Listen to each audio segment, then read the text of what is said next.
Hi, I'm Adam Brown. And I'm Danielle Teichner. And in this episode, we're taking a look at the impact of gamification on the wide world of business. That's right. Game elements have been used for everything from boosting worker motivation to the quest to make more money. And speaking of which, this episode, we should note, has been sponsored by Chen's Gourmet Kitchen, where the food is good, the furniture is better, and the service will have you coming back when you leave your jacket behind. Do we really have a sponsor? No. Oh. The main example that I wanted to talk about here is the use of gamification by Boost. Boost is a juice bar brand that began in the year 2000 and now has over 500 juice bars in 13 different countries.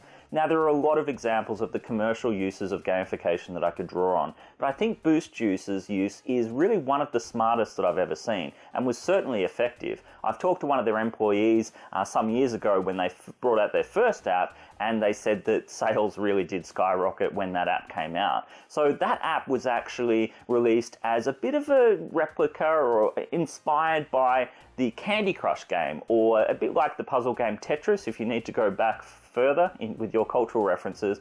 And basically you would sort of tap on the screen and you would, do the Candy Crush thing, and you would get a certain number of points or fruit that you would collect or rescue, and you'd have a score that you could then juice once per day. So once per day you could juice all of your points, and you would be rewarded with an unlocked coupon or voucher that would give you a certain dollar amount off a Boost Juice item, or in some instances you could get a completely free Boost Juice.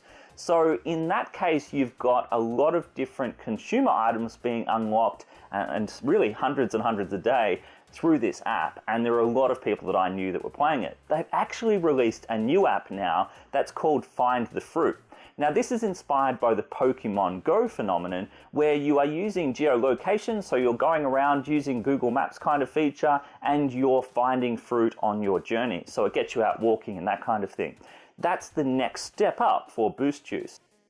To give you a bit of an insight into the user experience of the first app that I mentioned there, I had a chat to my partner this morning in the car on the way to work, where she talked about her use of the app, which was very much on a daily basis, and she would unlock quite a few coupons and then use them. What enjoyment were you mostly getting out of the app?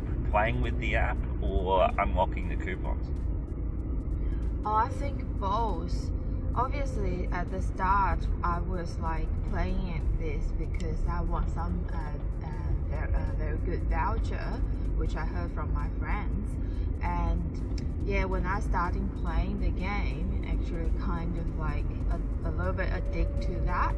So you just want to keep playing. What kind of vouchers were you getting off the app? As I remember, sometimes I get $5 off, $3 off, or get free Boost Juice. Did you have to play the app for very long to actually get a voucher? Well, depends on how much discount you get. If you play more, you will have more chance to get free one. A completely free Boost Juice, yeah. So what happened when Boost Juice discontinued the vouchers in the app? You could still play the app, but you could no longer get the coupons. In that time, I was stopped playing the game. So there you have a great example of the commercial application of gamification. And there are many more examples out there. You may well have thought of some while you're watching this.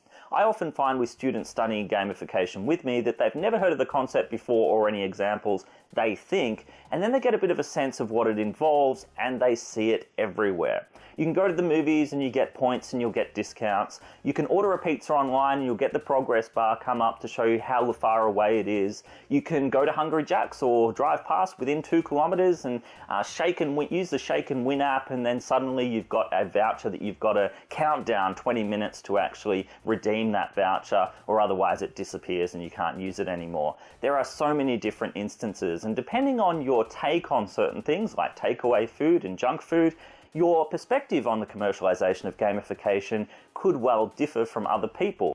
On the flip side of all this, gamification has also been used in commercial context by organisations in an internal sense, whether it's to motivate people to engage with their professional development modules or to spur on activity to get people to go beyond the bare minimum in everyday work practices.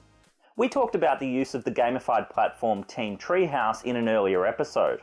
But what I want to do here is to bring in something really special. One of my former students and a media practitioner, Hanlon, has generously allowed me to use something that he made from a video about gamification in commercial context.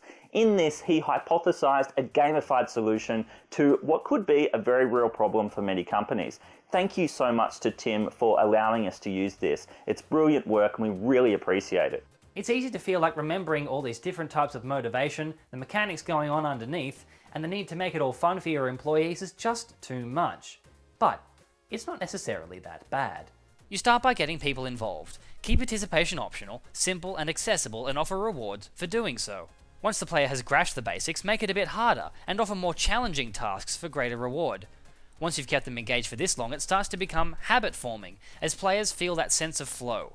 Increase the challenge again and again so that it builds up and eases off each time the player's skill level adjusts to the challenge, ending with a sense of mastery over the game's systems. This ending is important. A gamified system that goes on for too long will bore players and eventually wear out its welcome. One that's too short won't seem like worth the effort of setting it up to begin with. So let's try this in action. Say you've got a TV ad sales team and you want to boost flagging performance. You spend the first fiscal quarter of the year gathering sales data and quietly alpha testing your game's benchmarks. This allows you to run your gamified system in quarter 2. That way, it's a nice set time frame and you can break it up into smaller monthly and weekly chunks. Plus, it allows everyone to have a goal at the end of the year to work towards. The sales team are given the choice to participate in your new game, Space Scrubbers, where the goal is to rid the solar system of the terrifying stellar moths that have infested the space lanes. Players create an avatar and then pick a path to travel between map locations. They progress by defeating the stellar moths through the completion of daily tasks, selling advertising space, achieving a set number of daily client contacts, and following up on work with admin, production, and traffic teams. The targets can vary between each participant depending on their individual performance. Once each lane has been cleared, roughly about once a week, they get to fight a mini-boss. The mini-boss mechanic is slightly different.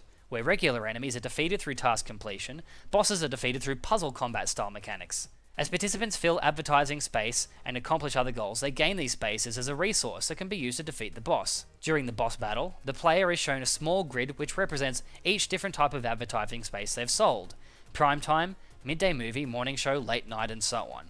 They'll need to work out which of their resources they need to spend in order to do the most damage to the boss.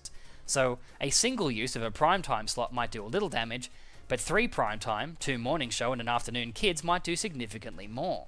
This provides a sense of control and challenge to the player. We pair this with a timer to ensure the boss has to be defeated quickly, to provide a sense of urgency and risk, and also to make sure that players don't spend all their time gaming when they should be working.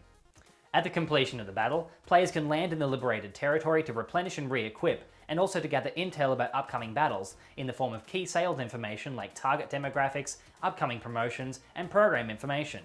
Then they can level up and choose special powers such as Foresight to see what combos will be needed, or Scavenger to better acquire and reuse combo resources. This provides an additional sense of agency and allows them to customize their playstyle based on their individual strengths.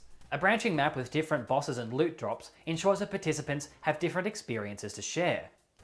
A dedicated intranet site and periodic debriefs from the manager provide both encouragement and an emergent narrative, and badges and achievements can be periodically awarded as participants complete set challenges or hit hidden goals, such as hitting a record number of sales for a specific target or beating their year-to-date sales records.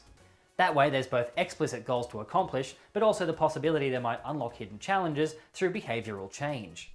Thanks for watching, and feel free to subscribe to our channel or leave a comment or question below. And you can also find our Gamified World on SoundCloud, Instagram, Facebook and Twitter. The links are in the description. And join us next week when we examine how gamification has had a crucial impact on social media. Cheers for now.